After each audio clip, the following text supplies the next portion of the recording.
The cake fell like something sacred being destroyed. 3 tiers of ivory buttercream, hand-painted gold leaves, and sugar roses shattered across the marble floor of the Grand Bellamy Hotel while 300 rich guests gasped, then laughed. Maya Brooks stayed frozen on her knees. For one terrible second, she heard nothing but the soft crack of spun sugar breaking beneath someone's heel. Then the whispers came. "Oh my God." She dropped it. Was that the baker? Of course it was. A woman in a silver dress covered her mouth, but not enough to hide her smile. A man near the champagne tower lifted his phone. Another guest laughed openly, sharp and cruel, the sound bouncing off the chandeliers like broken glass. Maya stared at the ruined cake. 16 hours of work, 2 sleepless nights, 3 burned fingertips, one final chance to make her small Queen's Bakery matter to people who had never looked twice at someone like her. Gone, the ballroom smelled of orchids, champagne, expensive perfume, and crushed vanilla cake. Maya's hands trembled as she reached for a broken sugar rose. Her black baker's jacket had buttercream smeared across the sleeve. Her curls had slipped loose from their pins. Her cheeks burned so hard she thought the entire room could see the shame rising under her skin. Above her, Isabella Greer stood in diamonds. Perfect, blonde, thin, smiling. "Oh, sweetheart," Isabella said softly, but her voice carried just enough for the closest guests to hear. "You really should have let the professionals carry it." A few people laughed again. Maya looked up. Isabella's pale blue eyes glittered with satisfaction. Her shoulder had hit Maya's arm only moments before, just as Maya stepped through the ballroom doors with the cake cart. It had not been an accident. Maya had felt the shove. She had seen the way Isabella's mouth curved before the cake even started falling. But no one in that room would believe the baker over the woman wearing enough diamonds to buy Maya's entire street. Maya swallowed. "I'm sorry," she whispered, though she hated herself for saying it. Isabella tilted her head. "You should be." Maya reached for a linen napkin and began gathering pieces of cake from the floor. Her knees pressed into the cold marble. Her throat ached. Around her, the charity gala continued to glitter, as if humiliation were just another form of entertainment. Then every laugh in the ballroom died. Not faded, died. Maya felt the change before she understood it.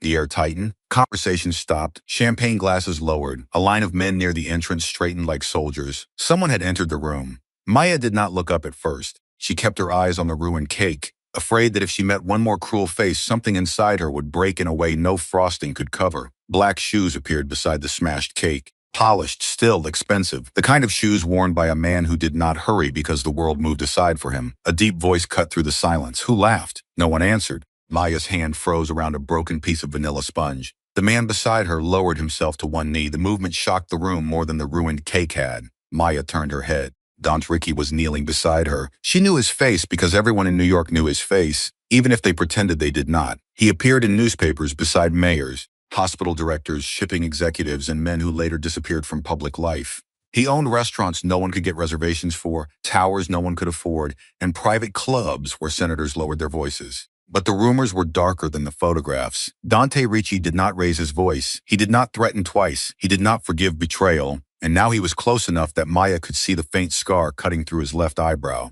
the black ink of a tattoo disappearing beneath his white cuff, and the cold control in his dark eyes. He looked at the cake, then at her. There was no pity in his expression. That made it worse, and somehow better. "Did you make this?" he asked. Maya's lips parted. "Yes, what flavor?" Her voice shook. "Vanilla bean, brown butter, orange blossom honey, sea salt caramel between the layers." Something moved in his eyes at the mention of orange blossom honey. Not softness. Recognition. Dante reached down and picked up a piece of cake from the marble floor. A woman gasped. Isabella's smile vanished. Maya's breath caught. Daunt's ruined.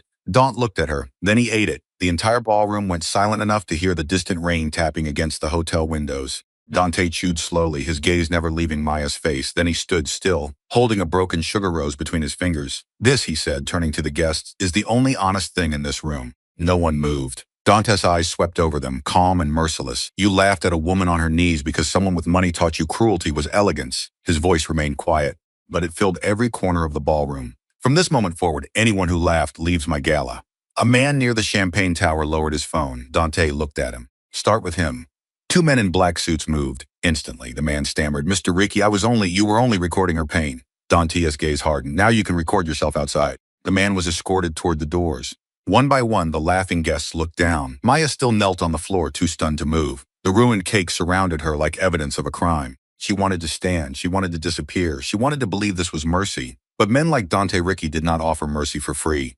Isabella stepped forward, voice sugar-sweet and strained. "Daunt, please." "It was an unfortunate accident. I'm sure Miss Brooks understands." Maya looked at Isabella, then at Dante. Daunt did not look away from Maya. "Was it an accident?" he asked. Maya felt the room watching her again. Her first instinct was survival. Smile, apologize, make herself smaller. She had done it all her life when people mocked her body. Her clothes, her bakery, her audacity to enter spaces where women like Isabella floated and women like Maya served. But Dante Ricky was still holding her broken sugar rose, and Isabella was still smiling like she had already won. Maya wiped her hands on her apron and forced herself to stand. No, she said. A murmur moved through the ballroom. Isabella's face sharpened. Excuse me. Maya's voice shook, but it did not break. You bumped into me on purpose. The silence that followed was colder than laughter. Isabella laughed once. That is ridiculous. Dante finally looked at her. Isabella's confidence flickered. Apologize, he said, her mouth open. Dante, on your knees. The room seemed to inhale. Maya turned to him, shocked. No, that made Dante look back at her. Maya's heart hammered. She knew what he was. She knew what he could do, but humiliation did not become justice just because it changed direction. She doesn't need to kneel, Maya said quietly. I know what it feels like. For a moment, Dante said nothing. Then something almost dangerous passed through his expression. Not anger. Interest. He stepped closer, lowering his voice so only Maya could hear. You defend the woman who destroyed your work. Defending myself, Maya whispered. I don't need revenge to prove I mattered. Dante stared at her as if she had just done something far more reckless than accuse a rich woman in front of a ballroom. Then he looked at Isabella. Apologize standing, he said. Isabella's jaw tightened, the diamonds at her throat glittered like frost. I apologize, she said, each word poisoned. Maya nodded once. Dante turned to his men. Clear the floor. Bring Miss Brooks water and get me the security footage. Isabella went pale. Maya noticed, so did Dante. That was when Maya understood that the cake had not been the only thing shattered in that room. Something hidden had cracked open with it, and every dangerous eye in the ballroom had turned toward her. By midnight, the video had gone viral. Not the shove. Not Isabella's smile. Not the moment Maya hit the floor hard enough to bruise both knees. Only Dante Ritchie kneeling beside her and tasting cake from the marble. By morning, the internet had named her Cinderella of the cake floor, which made Maya want to throw her phone into the East River. Her bakery, the Sugar Saint, stood on a narrow street in Queens between a laundromat and a Dominican grocery. It smelled like espresso. Warm butter, lemon zest, and survival. Maya had opened it after her mother died, using insurance money, borrowed ovens, and the kind of stubborn hope that looked foolish until it worked.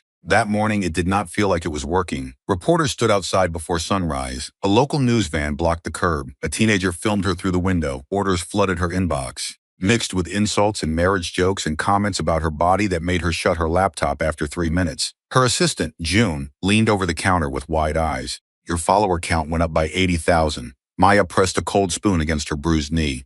I don't want 80,000 people watching me cry. June softened. They watched him defend you.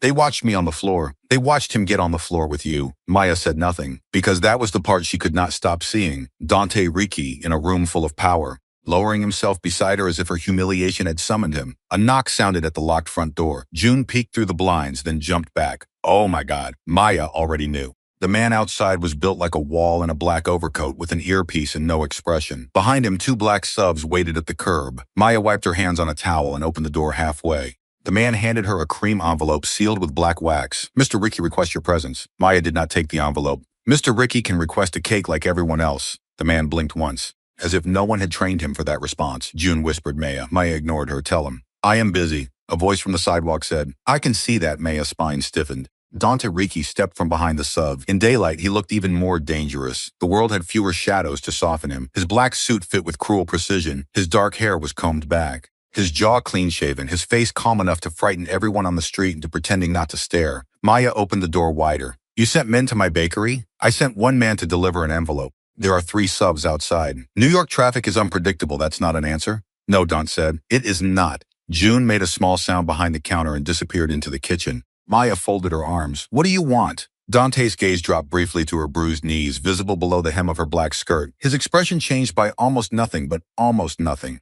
On Dante, Ricky felt like a storm moving behind glass. I want to pay for the cake, he said. You already did. The hotel paid the invoice. The hotel paid for a cake. I am paying for what was taken from you. Maya's throat tightened unexpectedly. She hated that. I don't want charity. It isn't charity. Then what is it? Dante stepped closer. Not too close, just enough that the reporters across the street raised their cameras. An apology with numbers. Maya almost laughed. That sounds exactly like charity. His mouth did not move, but something in his eyes warmed with dry amusement. Fine, he said. Then a commission. For what? The cake that will replace it. Maya stared at him. You still want the cake? The Hospital Foundation banquet is in 6 days. I want your cake in the center of that room. After what happened. Because of what happened. Her stomach twisted. I'm not interested in being part of your public relations miracle. That is not what I'm offering. What are you offering? He looked past her into the bakery, at the flour-dusted counters, the cooling racks, the imperfect life she had built without permission. Then he looked back at her. Protection, he said. The word landed heavily. Maya's skin prickled. From who? Dante held out his phone. On the screen was a still image from the gala security footage. Isabella Greer's shoulder hitting Maya's arm. That was expected. What was not expected was the man standing behind Isabella, barely visible near the service entrance, slipping something beneath the cake cart seconds before Maya entered the ballroom. Maya leaned closer despite herself. What is that? A transmitter for what? Dante's face hardened. The crash was not only meant to humiliate you, it was meant to make everyone look at the cake and no one look at the doors. Maya's mouth went dry. What happened at the doors? A hospital trustee disappeared. Her pulse jumped. He was found this morning in the Hudson. Maya stepped back. The bakery seemed suddenly too small, too bright, too fragile. Dante put the phone away. You were used as a distraction, Miss Brooks. Maya, she said automatically. His gaze held hers. Maya. Her name and his voice felt like a match struck in a dark room. She hated that too. I don't know anything about dead trustees, she said. I believe you. Then why are you here? Because whoever used you may decide you saw something I didn't. But they don't know that outside. A camera flashed. Maya looked at the reporters, then at Dante Subs, then at the bakery that had never seemed defenseless until that moment. I have work to do, she said. Dante studied her. You are afraid, of course I'm afraid. A mafia boss is standing in my bakery telling me a murder happened behind my cake. The corner of his mouth almost moved. That is a reasonable summary. I'm not going anywhere with you. I didn't ask you to. You implied it. I implied you should not be alone. I've been alone most of my life, Mr. Ricky. I'm good at it. That should have ended the conversation. Instead, Dante looked at her like she had just given him another reason not to leave.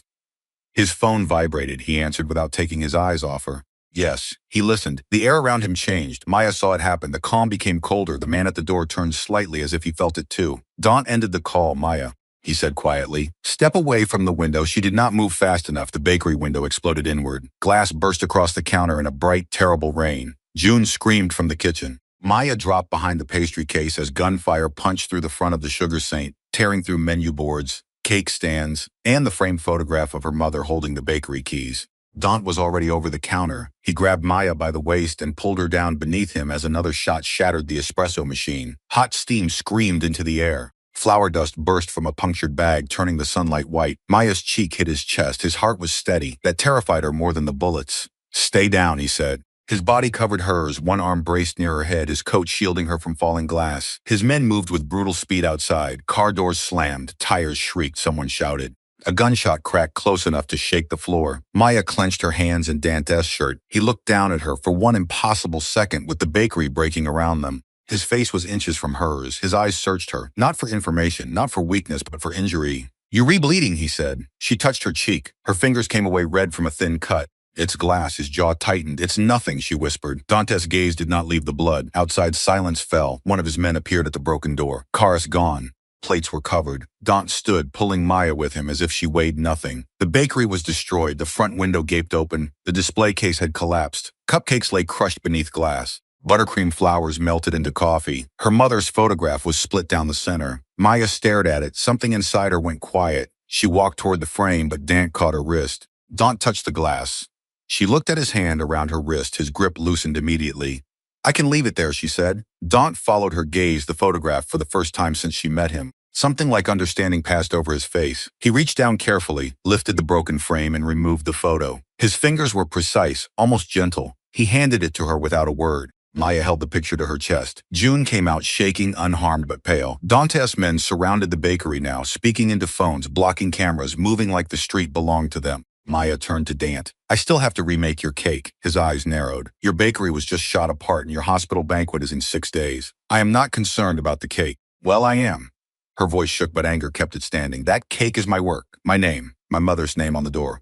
They already took one from me. They don't get to take the second. Dante looked at her for a long moment. Then he said, you'll make it in my house. No, yes, you don't get to order me around because someone shot at my bakery. Someone shot at your bakery because of me. The honesty stopped her. Dante's expression remained controlled, but there was a darker current beneath it now. If you stay here, they will come again. If you go to a hotel, they will find you.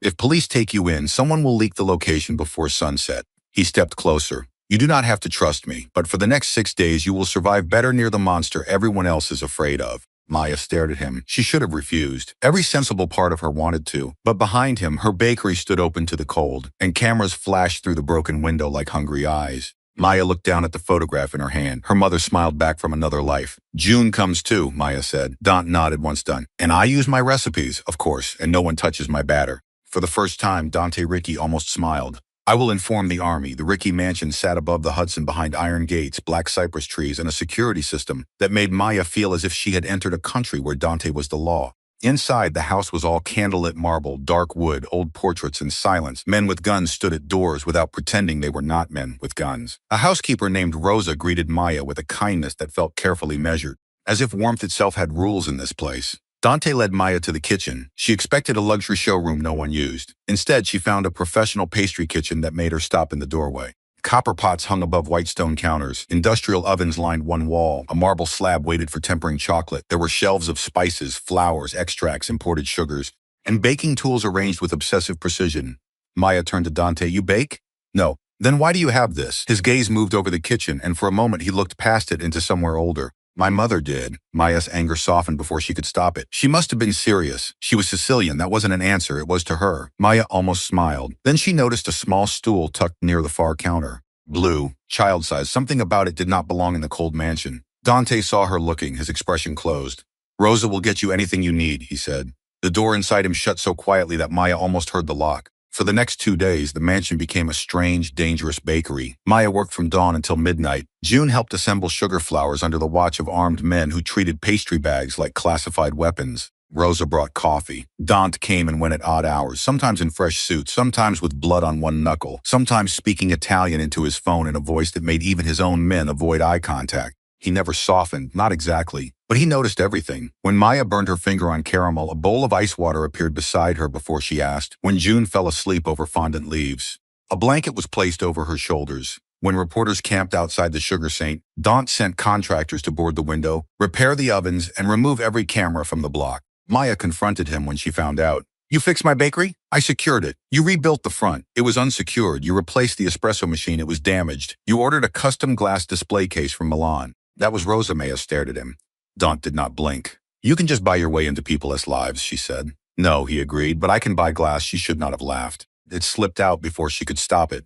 Dante looked at her laugh as if it were something rare and dangerous he wanted to keep, but knew better than to touch. The silence after that changed, not softened, deepened. That evening, Maya found him in the kitchen after midnight. He stood near the window, jacket gone, sleeves rolled to his forearms. The tattoo she had glimpsed at the gala wrapped around his wrist and disappeared beneath the fabric. The city lights shone beyond him, scattered and distant. On the counter sat one of her test cupcakes, untouched. You don't eat dessert? She asked. I don't trust sweetness. That sounds exhausting. It has kept me alive. Maya leaned against the counter, too tired to be afraid properly. You tasted cake from the floor. His eyes came to hers. I trusted the hands that made it. The words landed too close. Maya looked away first. Why? She asked. You didn't know me. Dante's jaw shifted for a second. She thought he would not answer.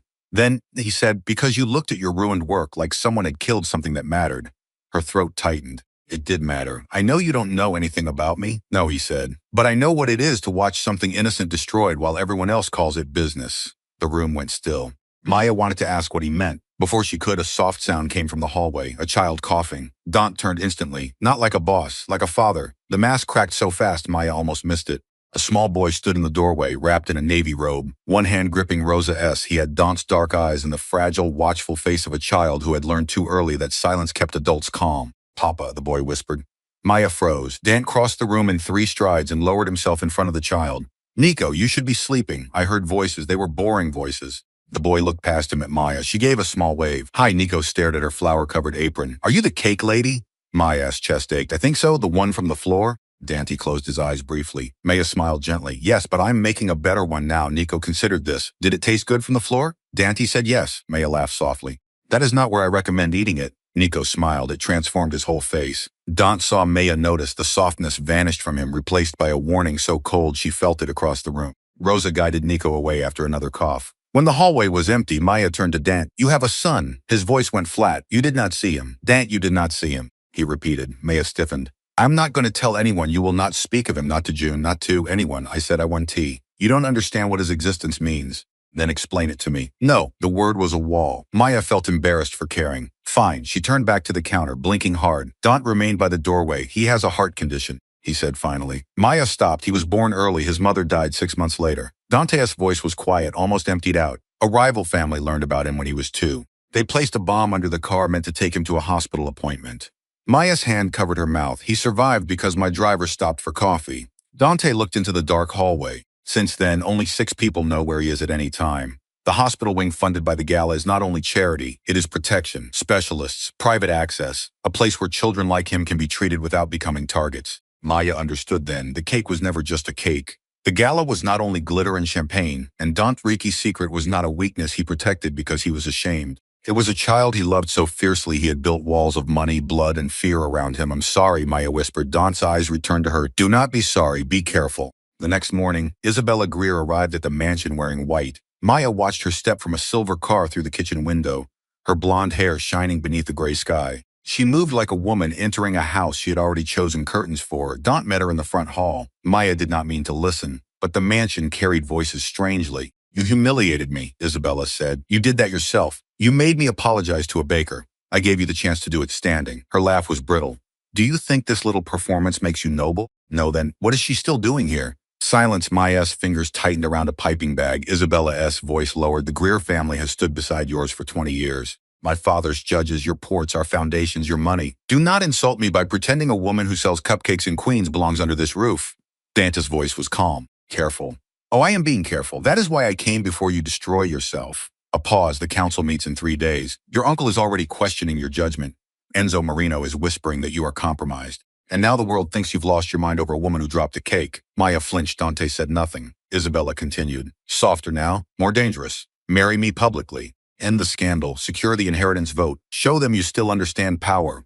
Maya waited for Dante to refuse. He did not. The silence stretched too long. Something cold opened beneath her ribs. She backed away from the door, angry at herself. Of course there was a woman like Isabella in his life. Of course power had already chosen his bride. Men like Dante Ricci did not kneel on floors because they loved bakers. They did it because the room needed to be controlled. Maya returned to the cake. Her hands moved automatically. Cream, sugar, butter, salt. Things that made sense when Dante entered the kitchen 20 minutes later. She did not look at him. "You heard," he said. "Enough. Isabella's father controls 3 judges and half the city council." "Congratulations, Maya." She slammed a bowl down harder than necessary. Dante, his gaze sharpened. "Dante, what say my name like I am part of this? You are part of this." "No, I am the distraction, remember? The baker on the floor, the viral scandal, the woman your future wife thinks you need to clean up." His face darkened. "She is not my future wife. You didn't tell her that she already knows. That must be comforting." Dante moved closer. Maya refused to step back. "You think I brought you here to use you?" he asked. "I think you use everything." The words struck. Dante's expression did not change, but the air did. "Yes," he said quietly. "I do." Maya's chest tightened. He stepped closer,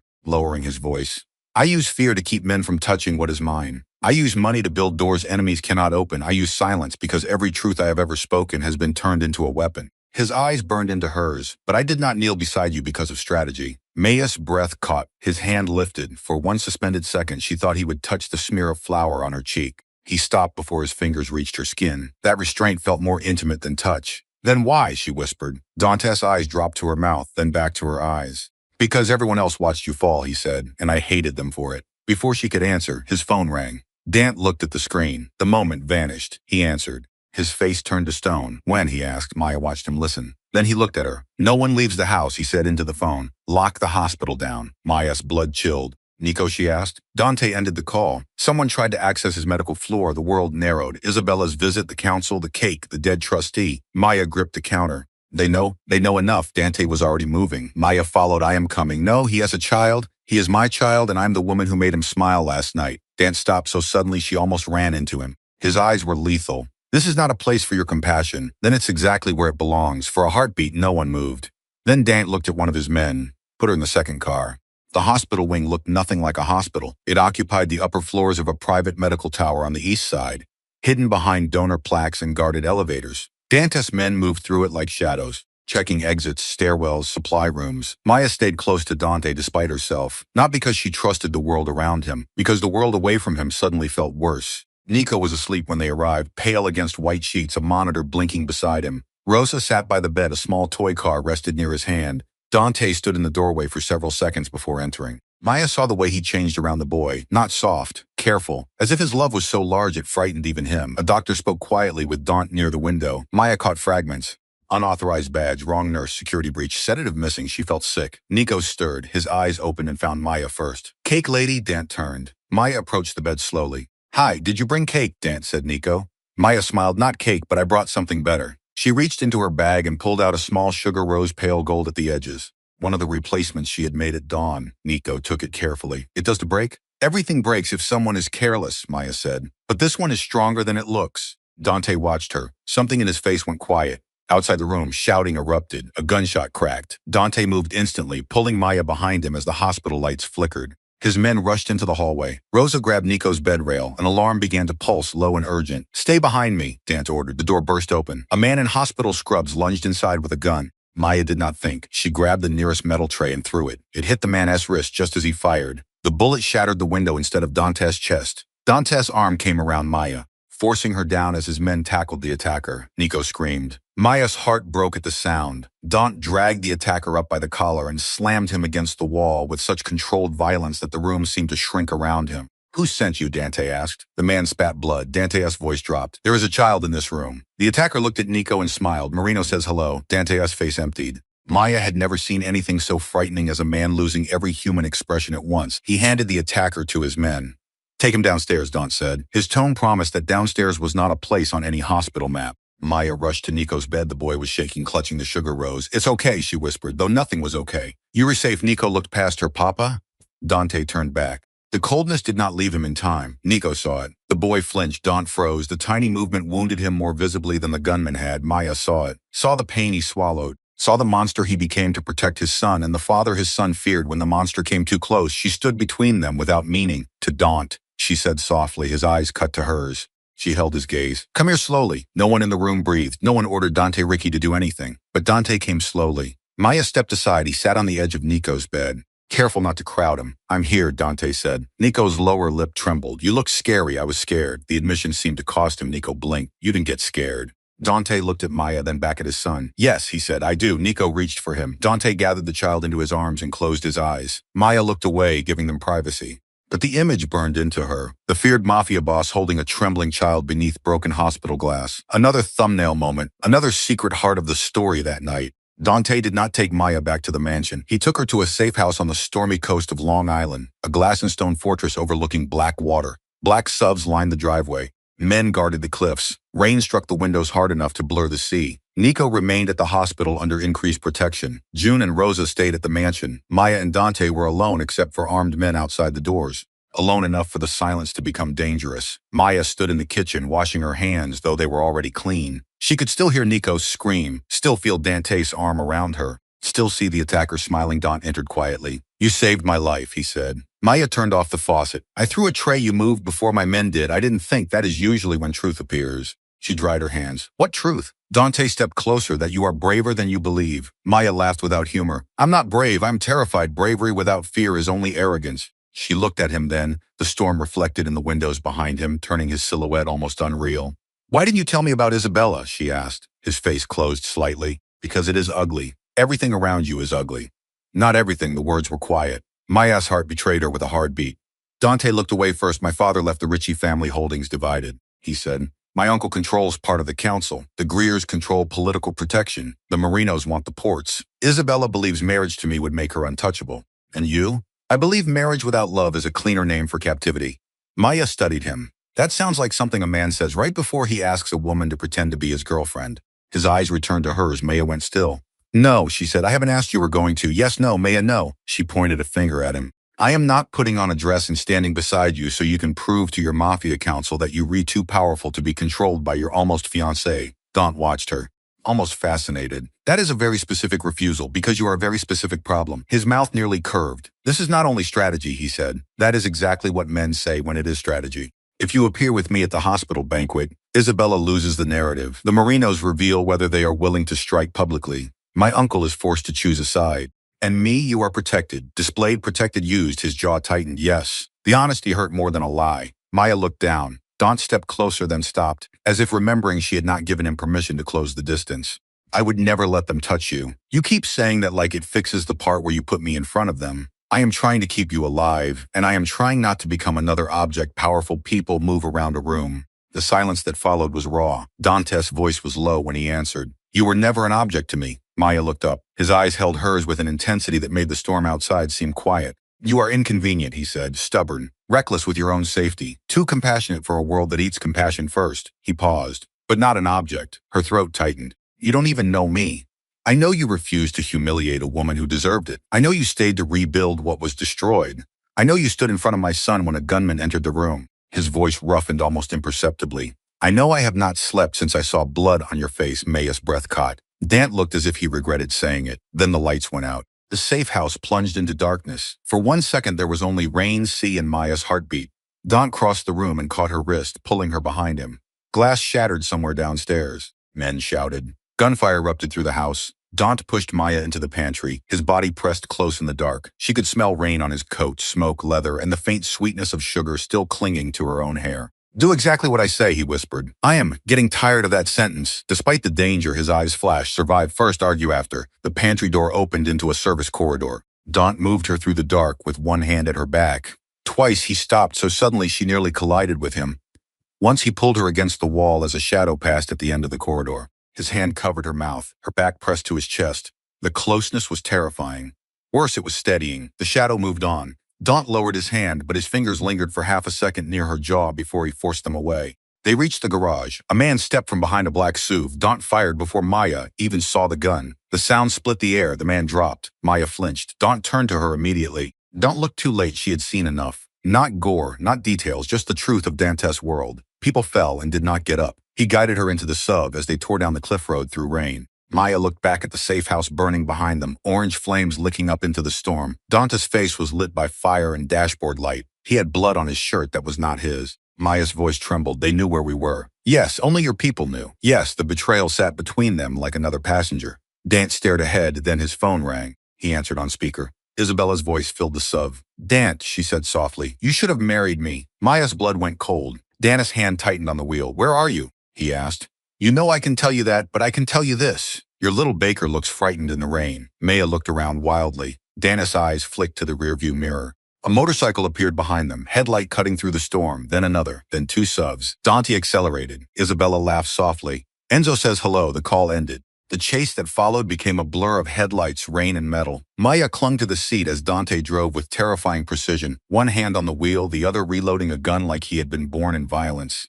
His men behind them blocked one sub. Another slammed into the guardrail. The motorcycle pulled beside Maya's window. The rider lifted a gun. Dante swerved hard. The motorcycle disappeared under the roar of rain. Maya screamed. Dante's arms shot across her chest, holding her in place as the sub fishtailed and corrected. Stay with me, he said. I'm here now. His voice was harsher. Now look at me. She turned. His eyes were wild in a way she had never seen, not out of control, afraid. Stay with me, he repeated. The words were not an order anymore. They were a plea in disguise. Maya reached across the console and gripped his wrist. I'm here, she said again. Dante drove into the city like the devil himself was chasing them and would still be late. By dawn. They reached an underground club beneath one of Dante's restaurants in Manhattan. It was closed, empty, and lit by red lamps that made every shadow look like a secret. Dante's men secured the doors. A doctor stitched a cut on Dante's shoulder in a private back room while Maya stood near the wall. Arms wrapped around herself, the adrenaline faded. Anger took its place. You knew Isabella was dangerous, Maya said. Dante looked up from the chair. Yes, and you still let her walk into your house. I needed to know who followed, so you used me as bait. The doctor went very still. Dante's eyes darkened. Leave. The doctor left immediately. Maya did not. Dante stood, shirt open at the collar, blood staining the bandage on his shoulder. I used myself as bait, he said. You brought me to the safe house. To protect you. They found us because someone wanted them to find us. Because of your war, your counsel, your inheritance, your almost wife, your secrets. Yes, the word cracked through her. Maya's eyes burned. Do you hear yourself? Yes, like that is enough. Like honesty makes it less cruel. Dante's face hardened, but his voice lowered. You think I know what I've done? I think you know exactly what you're redoing. That's what scares me. He stepped closer. She stepped back. Pain flashed in his eyes so fast she almost missed it. I will send you away, he said. Maya stilled. Witness protection, new identity, money for your bakery, enough that you never have to see me again. The offer should have relieved her. Instead, it felt like a blade sliding carefully between her ribs. You said I was safest near the monster. Everyone fears I was wrong, were you? Dante looked at her. The red light turned his eyes almost black. I am becoming the danger, he said. Maya's breath caught for a moment. The club was silent except for rainwater dripping from his coat onto the floor. Dante continued, voice rougher, when the gunman entered Nico's room. I thought of my son first a pause when the safe house went dark. I thought of you before I thought of him. Maya's lips parted. The confession horrified him. She could see it. I cannot afford that, he said. Neither can you. Maya wanted to hate him for saying it. But beneath the coldness was something more frightening than possession. Guilt. He was not pushing her away because he did not care. He was pushing her away because he did. And Daunt Riki did not know how to care without turning the world into a battlefield. Maya's voice softened despite herself. You don't get to decide what I can afford. His eyes lifted. You have no idea what wanting you would cost. The air changed again. Slow, heavy, dangerous. He was close enough now that Maya could see the pulse in his throat. His hand lifted, then stopped near her cheek where the glass cut had been. May I? He asked. The question was so unexpected, it undid her more than any command. Maya nodded. Daunt touched her cheek with 2 fingers. Barely, like she was the only fragile thing he had ever been trusted to hold. Her breath caught. His eyes dropped to her mouth. The space between them tightened until it felt impossible. Then a phone rang outside the room. Dant stepped back instantly. The loss of warmth was almost physical. One of his men entered, face grim. Boss, we found the leak. Dante's expression turned lethal. Who? The man hesitated. Your uncle. The council meeting happened beneath Aunt Aurelia's, an abandoned church in Brooklyn that looked empty from the street and powerful beneath the ground. Maya should not have been there. Daunt told her so 5 times. She came anyway, not because she trusted the council, but because she no longer trusted what men did in rooms where women were discussed like territory. She wore a deep green dress Rosa had chosen, simple but elegant, with sleeves that covered the bruises on her arms. June had fixed her curls and whispered, "You look like the main character right before men make terrible decisions." Maya had laughed. Then she saw Dant waiting at the foot of the stairs and forgot how. He wore black, of course, but not the polished black of the gala. This was darker, sharper. A coat over his shoulders, a ring on his hand. Power arranged like armor. When he saw her, his face went still. "No," he said. Maya lifted her chin. "Good evening to you two. You are not coming downstairs." "I am. It is not safe. Nowhere near you is safe." His jaw tightened. "She stepped closer, but at least near you. I know where the danger is looking." Daunt stared at her, then he leaned in. Voice low enough to touch skin. "If anyone in that room looks at you wrong, I will forget every agreement that keeps this city standing." Maya's pulse stumbled. That is not comforting. It was not meant to be. The council chamber beneath the church was candlelit, circular, and filled with men who had built empires from fear. Donna's uncle, Salvatore Ricci, sat at the center table with silver hair. A black cane and eyes like old knives, Isabella stood beside him. Maya's stomach tightened. The socialite smiled when she saw her. "There she is," Isabella said, "the cake girl." Dante's hand moved slightly at his side. Maya touched his wrist before he could speak. The small contact silenced him. Every man in the room noticed, so did Isabella. Salvatore's gaze sharpened. "Nephew, you bring civilians into family matters now?" Dante did not blink. "You brought war to a hospital floor," a murmur. Salvatore leaned back. "Careful." "No," Dante said. "I was careful when you sold my son's location to Enzo Marino." The chamber erupted. Isabella's face changed, just enough. Maya saw it. Dante did too. Salvatore laughed. "A son no one can prove exists." Dante's eyes went cold. Maya's pulse pounded. This was why the child had stayed hidden. In this world, proof of love became leverage. Isabella stepped forward. Dante is unstable. He attacks allies, shelters random women, humiliates donors, and now invents betrayals to justify breaking old agreements. Maya looked at Dante. His face was unreadable. Isabella turned to the council. "He is compromised, and by whom?" Her eyes slid to Maya. "A woman who entered our world on her knees." The words hit their mark. Maya felt them. Every old insult, every laugh, every person who had mistaken kindness for weakness and softness for permission. Daunt moved. Maya caught his hand. This time she stepped forward herself. "Yes," Maya said. The room quieted. She looked at Isabella. "I entered on my knees because you shoved me there." Isabella's smile tightened. "But I stood up without needing anyone else to kneel." Maya's voice steadied. "That is the difference between us." Salvatore's expression darkened. "This is not a bakery." "Girl, no," Maya said. "In a bakery, people know better than to poison the room and blame the sugar." A few councilmen looked at one another. Dante's gaze fixed on her, intense and unreadable. Maya continued. "At the gala, Isabella stood near the service doors 30 seconds before Mr. Halden disappeared. She lied about touching the cake cart. She lied about the accident. And when Dante refused to marry her, she helped your enemies find a sick child." Isabella laughed. "You have no proof." Maya swallowed. Then she reached into her clutch and pulled out a small black device. Dante went very still. "I found this under a bag of flour delivered to the mansion kitchen," Maya said. "I thought it was one of Dante's surveillance toys." Her eyes flicked to Dante. "He deserved that, but Juna's brother works in electronics. He checked the photo I sent. It's a relay transmitter. Same model as the one placed under my cake cart." Isabella's face lost color. Maya looked at the council. "Someone used my cake to hide a signal at the gala. Someone used my kitchen supplies to track Dante's house. The delivery company was changed by Isabella's assistant both times." Silence, then Dance Man stepped forward and placed a folder on the table. "Bank transfers," he said, "from Greer Holdings to a Marino Shell Company, signed by Isabella Greer." Isabella turned on Salvatore. "You said there would be no documents. There it was." The betrayal spoken aloud. Salvatore's face hardened. Dante's voice was soft. "Thank you, Isabella." She realized too late. Maya realized at the same moment. Dante had known enough to bait her, but he had not known Maya would bring the transmitter.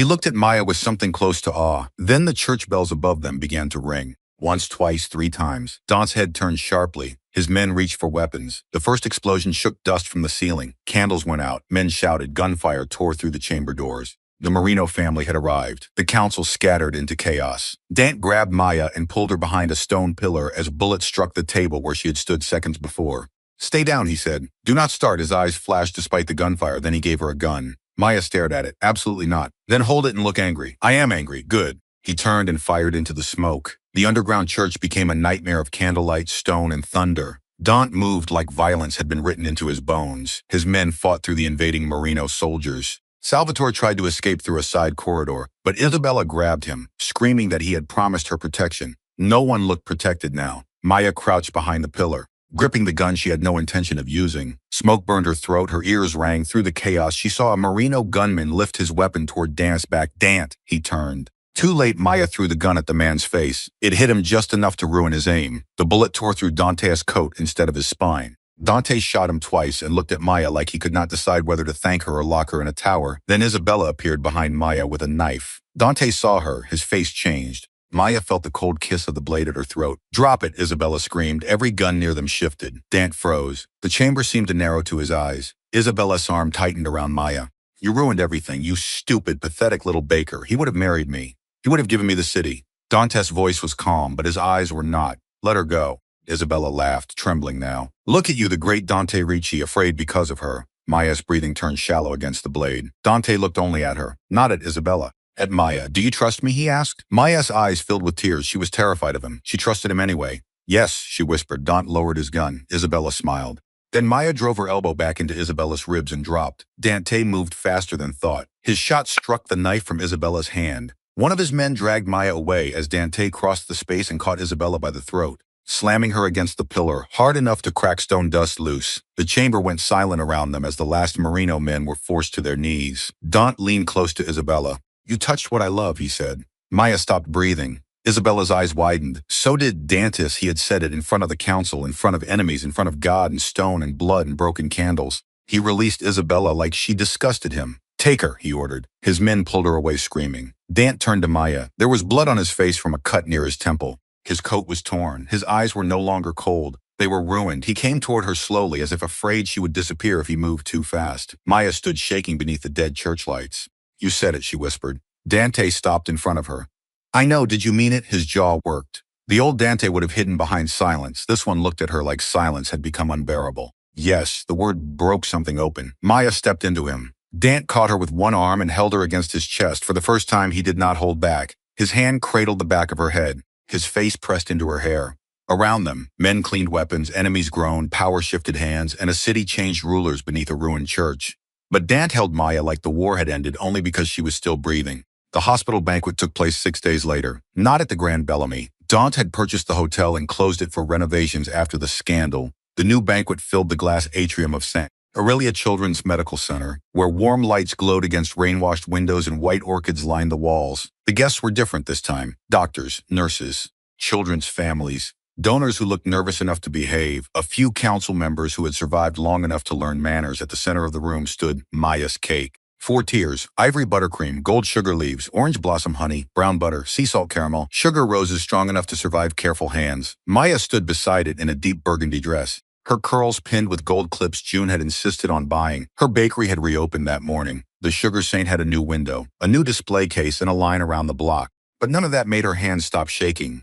Dante noticed. Of course he noticed. He stood beside her in a black suit, one hand resting lightly at her lower back, not possessive for the room. Not claiming for strategy there, only there. "Breathe," he said. "I am breathing, liar." She glanced at him. "Careful, I'm holding a knife." His eyes lowered to the cake knife in her hand. "I have seen you weaponize pastry equipment." "I am careful." Maya smiled despite herself. Across the atrium, Nico sat with Rosa, wearing a navy suit and holding a sugar rose. His existence was no longer entirely hidden. But the world did not know his name. Only that Dante Ricci had funded a hospital wing after surviving a family tragedy. The rest remained protected by walls stronger than secrecy now. Truth, Dante had told her, needed guardians too. A hush moved through the room as Dante stepped toward the microphone. Maya expected him to speak about the hospital, the foundation, the doctors, the children. He did briefly. Then he turned to her. 6 nights ago, Dante said, this woman's work was destroyed in front of a room full of people who mistook cruelty for power. Maya's throat tightened. The room listened. I have spent my life surrounded by people who polish lies until they shine. Maya Brooks builds things with her hands. She feeds strangers. She stands when others try to put her on the floor. She protected my son. She protected me from becoming only what my enemies feared. Maya's eyes burned. Dante's voice remained steady, but his gaze held hers with dangerous tenderness. So tonight, no one eats until the woman who made this cake takes the first piece. A soft wave of emotion moved through the room. Daunt returned to her side. Maya whispered, "You could have warned me. You would have told me not to, correct? That is why I did not." She shook her head, but her smile trembled. Together they cut the first slice. Daunt placed it on a small plate. Then in front of everyone, he lowered himself to one knee. Maya froze. The room gasped. Her heart stopped so violently she almost dropped the knife. Daunt looked up at her dark eyes steady. But there was no ring, not yet. Instead, he lifted the plate. "The first time I tasted your cake," he said quietly, "just for her, you told me it was ruined." Maya could barely breathe. He broke off a piece with the fork and held it up. "This time," he said, "I wanted to taste it where it belongs."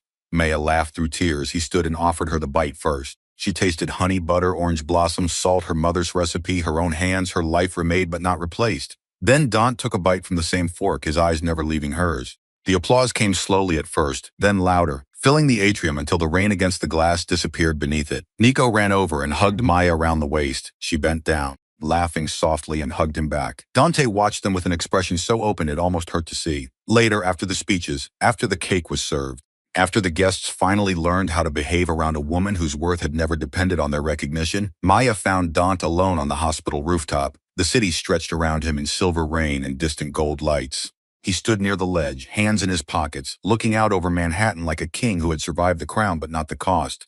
Maya stepped beside him. "You disappeared," she said. "I needed air at your own event." "I dislike events. You own half of them. That does not improve them." She smiled. For a while they watched the rain. Then Dance said the council accepted Nico as my heir. Maya looked at him. "That's good. It makes him safer and more visible, you afraid?" "Yes." The honesty still startled her. She reached for his hand. Dant looked down as her fingers slipped between his. "I'm afraid too," she said. His thumb moved over her knuckles. "Of me sometimes." His face tightened. Maya stepped closer. "And for you and because of you. And with you," she swallowed. "It is complicated. Most true things are." She looked up at him. "I want to disappear into your world, Daunt. I know I want to become something pretty you keep safe behind glass. I know. I still have a bakery. I know I bought the building next door." Maya stared at him. Dante's expression remained perfectly serious. "For storage," he said. "Dante? And security. Dante? And perhaps a private kitchen." She tried to glare at him and failed. "You are been told. By terrified people, usually." Maya laughed. Daunt watched her like the sound undid him. Then his hand rose to her cheek, the same place he had almost touched in the kitchen before everything burned. This time he did not stop. "Maya," he said, voice low. The city seemed to hold its breath. She stepped closer. He bent his head slowly, giving her time to refuse, time to run, time to remember every reason this was dangerous. She remembered all of them. Then she kissed him anyway. Daunt went still for one heartbeat. Then his arm wrapped around her waist, drawing her against him with restrained hunger, as if he had been starving quietly for days and still feared taking too much. The kiss was not gentle, but it was careful. Dangerous, but reverent. A confession made without witnesses, without strategy, without a room to control. When they parted, Maya rested her forehead against his chest. His heart was not steady now. She smiled against his shirt. "There it is," she whispered. "What proof you human?" Dante's hand tightened at her back. "Only with you." Below them, the city glittered with secrets. Ahead of them waited enemies, rebuilding. A child who needed both protection and laughter. A bakery that smelled like butter and second chances. And a love that would never be simple enough to be safe. But for that one rain-lit moment, Maya Brooks was not the woman on the floor. She was the woman who had stood up, and Dante Ritchie. The monster everyone feared held her like devotion was the most dangerous vow he had ever made. Weeks later, a photograph appeared on the front page of a newspaper. Not the viral image from the gala. Not Maya kneeling over a ruined cake. Not Daunt tasting sweetness from marble. This one was taken through the front window of the Sugar Saint on a quiet morning in Queens. Maya stood behind the counter, laughing as flour dusted her cheek. Nico sat on the blue stool beside her, carefully placing crooked sugar roses onto cupcakes. June was in the background, pretending not to cry over a sold-out display case. And outside, leaning against a black sub beneath the soft gold morning light, Dante Ricky watched the bakery door. Not like a guard, not like an owner, like a man who had finally found the one place in the city he did not want to conquer.